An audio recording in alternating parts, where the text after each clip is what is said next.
Music has always been a big part of my work and my repertoire. I wanted the score to be simple and evocative.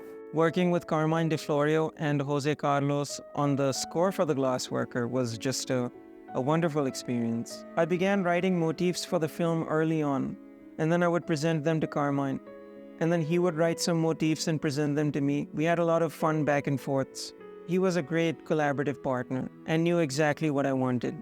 Usman came to me with his motific ideas at first in 2015, and then as the development for the movie went along, he started challenging me and saying, hey, can you come up with your own motifs for the movie? I wrote the motif, the Ali's leaving motif, where it was in a minor key, it was very subdued, and I didn't think much about that motif. You took that and you transposed it, you put it in a major key, and you made it the army march. That's what really surprised me, and I was like, I would never have thought of that. That was absolutely brilliant. And what you did with that tiny motif that I didn't think about and really just made it into the entire majestic, triumphant theme that comes in was phenomenal.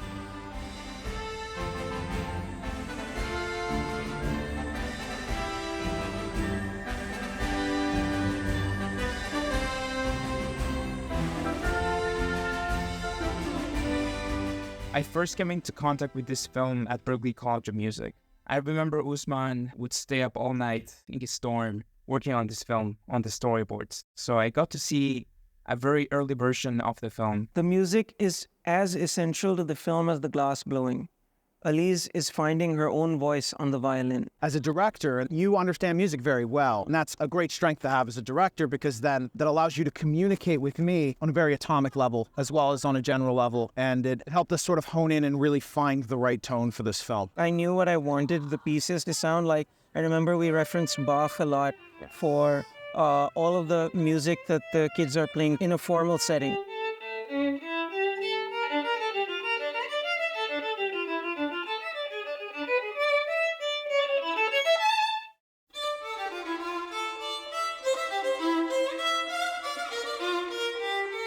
And then Ali's piece, I said it has to be much more legato and more from the romantic era of classical music. And you kind of ran with that, and it was amazing.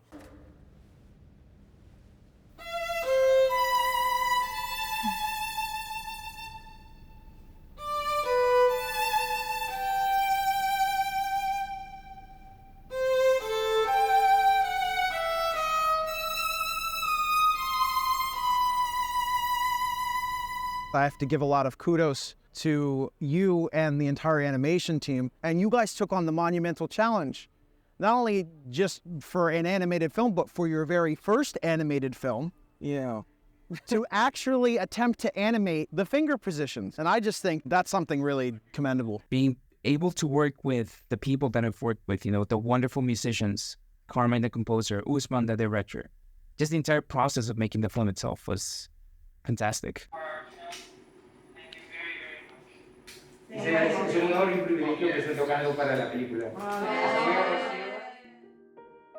We were also very lucky to work with Steve Miller and Juan Ferro from Milsey Close on the sound for The Glassworker. I gave them a rough outline of the sound that I had made in the animatic, and they just took it and ran with it. Usman was really clear on the kind of thing he was looking for and the kind of influences he wanted to kind of, go into that sound design. So that required a fair bit of, kind of trial and error. Then there's also like a steampunk kind of aesthetic to the film. So all the vehicles, the planes, they all have that kind of steampunk mechanical kind of feeling.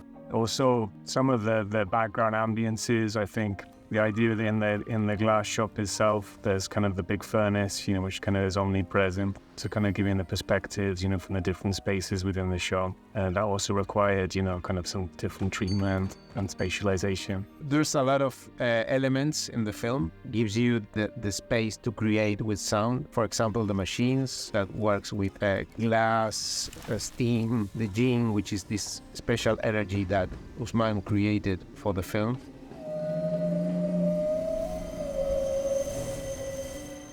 It was a truly surreal experience sitting at the sound facility in Madrid and watching the film just come to life right before my very eyes.